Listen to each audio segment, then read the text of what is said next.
राधे राधे दोस्तों, मैं रंजित लोधी एक बार फिर अपने यूट्यूब चैनल में आप सभी का स्वागत करता हूं।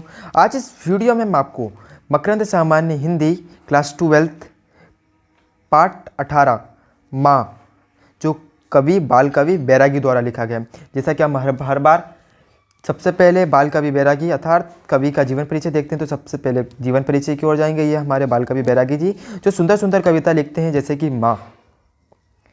इनका पूरा नाम है नंद रामदास बैरागी। 10 फरवरी सन 1931 में इनका जन्म हुआ था और 13 मई 2018 को इनका देहांत हो गया। रामपुरा जिला नीमच मध्य प्रदेश, अर्थात ये हमारे मध्य प्रदेश के ही लेखक हैं। कठोर एवं विभिन्न जीवन, मतलब कठिनाई, इनने अपने जीवन में अनेक कठिनाइयों का सामना किया और विभिन्न जीवन हम देखते हैं कि हर सक्सेस आदमी कहीं ना कहीं कठिनाइयों के सामना करता ही है। मतलब कठिनाइयाँ सक्सेस आदमी के मित्र हैं, कभी साथ नहीं छोड़ेंगी। आपने उज्जैन से एमए किया और 19 वर्ष की आयु में ही आपने कविता लिखना प्रारंभ कर दिया। उज्जैन से इन्होंने एमए किया था। उज्जैन के राजा विक्रमादित्य आप सभी जानते थे, विक्रमादित्य की नगरी। और राज्यसभा सांसद भी रह चुके हैं, मतलब ये राजनीति में भी अच्छे खासे रह चुके हैं। 1998 से 2004 तक, लगभग 98 मतलब 6 साल तक राज्यसभा के, आप सभी जानते हैं कि राज्यसभा की जो कार्यकाल होता है, मतलब वैसे कभी भंग नहीं होता है राज्यसभा, लेकिन मेन इसके अंदर क्या होता है कि 6 साल के अंदर एक कैंडिडेट को मतलब बदलने का है। इसे लोकसभा में देखते हैं कि हर 5 साल में पूरे चुनाव होते हैं, पूरी लोकसभा भंग हो जाती है, मतलब पूरे लोग बदल जाते हैं। लेकिन राज्यसभा में ऐसा ना होते हुए हर 6 साल में मतलब हर 1.5 साल के या 2.5 साल के मतलब अंतरकाल में 1/3 मेंबर्स को हटा दिया जाता है। तो एक व्यक्ति का अगर राज्यसभा के अंदर 6 साल हो जाते हैं तो वो हट जाएगा। ठीक है, इसके बाद हम आगे देखते हैं कि प्रसिद्ध इनके कार्य रह चुके हैं।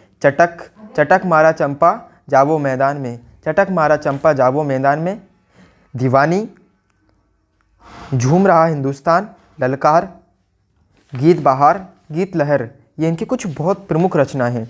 और इनकी रचनाएं तो बहुत हैं, लेकिन उनको लिखना भी संभव नहीं है, तो कभी दूसरी वीडियो में आपको वहाँ की इनकी रचना और दिखाएंगे। उन्हें 25 से अधिक फिल्मों में बैरागी जी ने गीत भी लिख चुके हैं। मतलब एक जो है ना, ये पिक्चरों के अंदर मतलब फिल्मों के अंदर भी अपनी ये गीत देते थे हमारे बाल कवि बैरागी जी। अब आगे बढ़ते हैं कविताओं की ओर, जो इनकी बहुत प्रसिद्ध कविता रह चुकी है।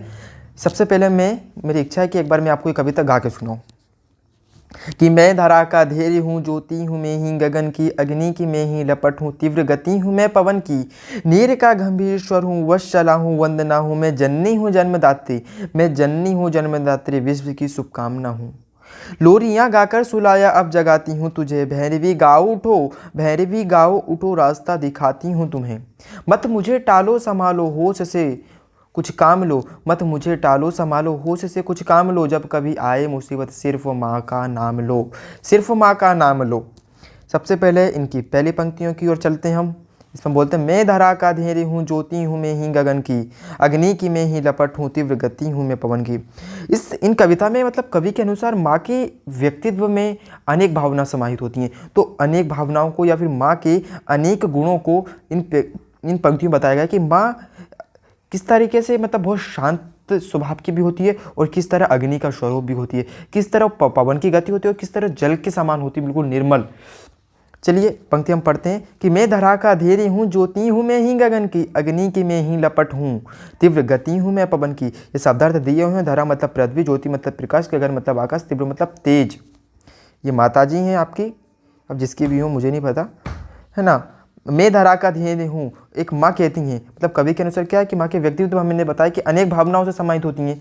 तो माँ के अंदर जो ये गुण हैं, उनके अंदर एक धरा का गुण भी है। तो माँ कहती हैं, मैं ही धरा का धैर्य हूँ, मतलब मेरे अंदर धरती के समान धैर्य है, मैं धरती के समान धैर्यवान हूँ।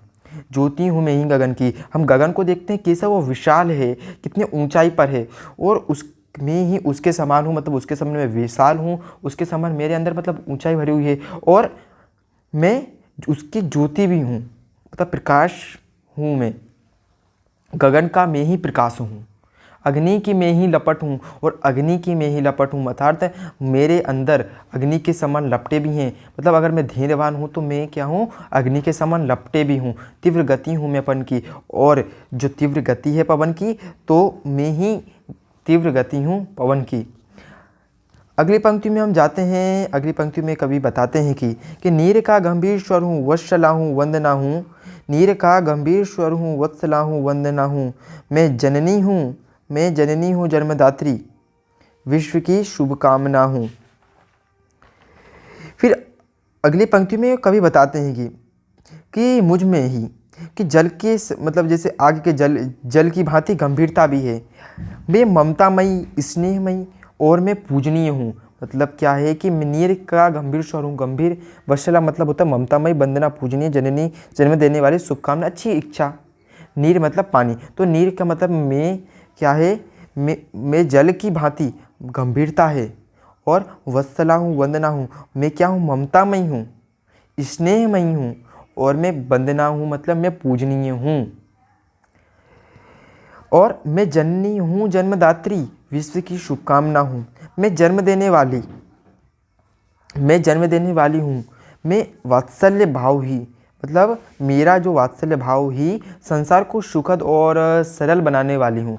मतलब मेरा जो वात्सल्य भाव है उसके द्वारा ही ये संसार है सुखद और सरल बना हुआ है। ऐसा अपनी पंक्तियों में माँ बताती हैं। मतलब अगर इसका ये भाव है कि माँ का जो व्यक्तित्व होता है बहुत विराट होता है। उनके जो व्यक्तित्व में मतलब उनका समझ लो आप बोलते हो उनके अंदर गुण हैं। उनका वो व्यक्तित्व है, उनके गुण क्या है कि उनके समान धरती के समान उनके अंदर धैर्य है, वो तीव्रता है, वो पवन की गतिमय है, और गंभीरता है जल के समान, और स्नेहमयी क्या है, अगर वो स्नेहमयी है, इसने हम देखा ना, वत्सला हूँ, वंदना हूँ, ममतामयी है, वो स्नेह है, और वो पूजनीय है।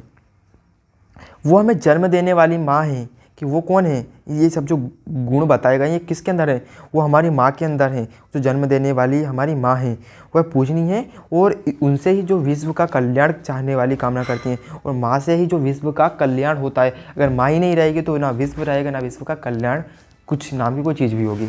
अगली पंक्तियों की और हम बढ़ते हैं कि लोरियाँ गाकर सुलाया अब जगाती हूँ तुझे, लोरियाँ गाकर सुलाया अब जगाती हूँ तुझे, कि भैरवी गा उठो रास्ता दिखाती हूँ तुम्हें। लोरियाँ आप सभी जानते हो कि लोरियाँ बच्चों को सुलाने के लिए समय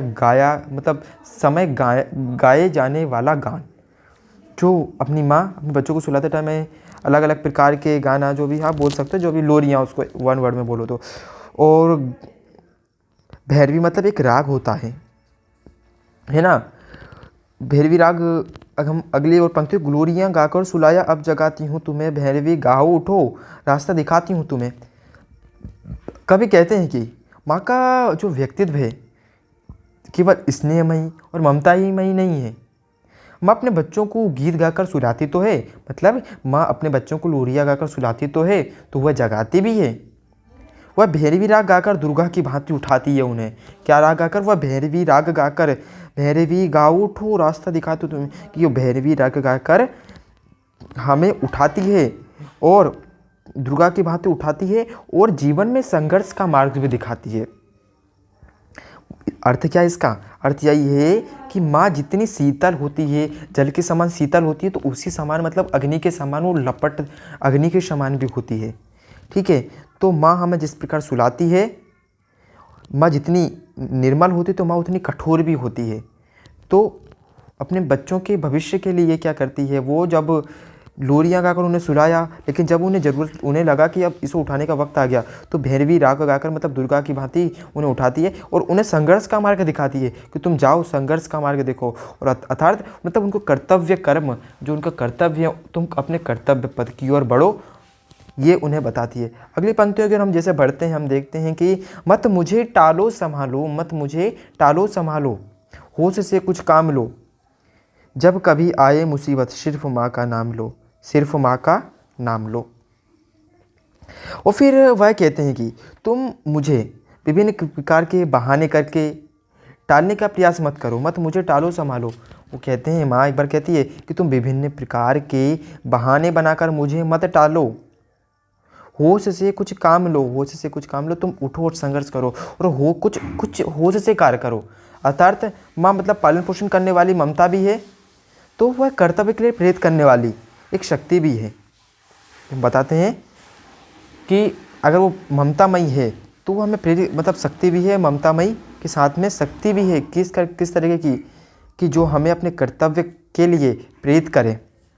और कभी कहते हैं कि जब भी तुम कोई मुसीबत आए तो तुम केवल माँ को याद करो। किसको? माँ को याद करो और उसका नाम लो और तुम्हें संकट से छुटकारा मिल जाएगा। और ऐसी माँ को सदा अपनी स्मृतियों में बनाए रखो, ऐसा कवि का मानना है। मुझे आशा है कि आपको ये वीडियो का फर्स्ट पार्ट पूरा समझ में आया होगा। इसके बाद वाली जो पंक्तियां हैं हम आपको अगली वीडियो में ज़रूर भेजेंगे। अगर आप कमेंट बॉक्स में ज़रूर लिखें। हम देखते हैं कि आपके बहुत सुंदर सुंदर कमेंट पढ़ के हमें बहुत अच्छा लगता है जब आप हमें मोटिवेट मिलता है जब आप इस तरह की कमेंट लिखते हैं। धन्यवाद।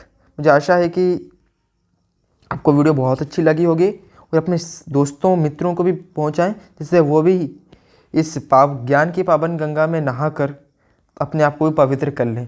पवित्र कर लें अर्थात मतलब आप हंसो मत, मैं पवित्र करने का मेरा आशय ये है कि अपनी वो एग्ज़ाम में पास हो जाए और अच्छे नंबर से। Thank you for watching this video and please subscribe to our channel. This is not my channel, this is your channel. ये हमारा चैनल है, ना कि सिर्फ मेरा। तो आपको अपना चैनल सब्सक्राइब करना है, ना कि मेरा चैनल सब्सक्राइब करना है। ठीक है, थैंक यू, राधे राधे। एक बार फिर जय हिंद, जय भारत। कमेंट बॉक्स में ज़रूर लिखें एक बार।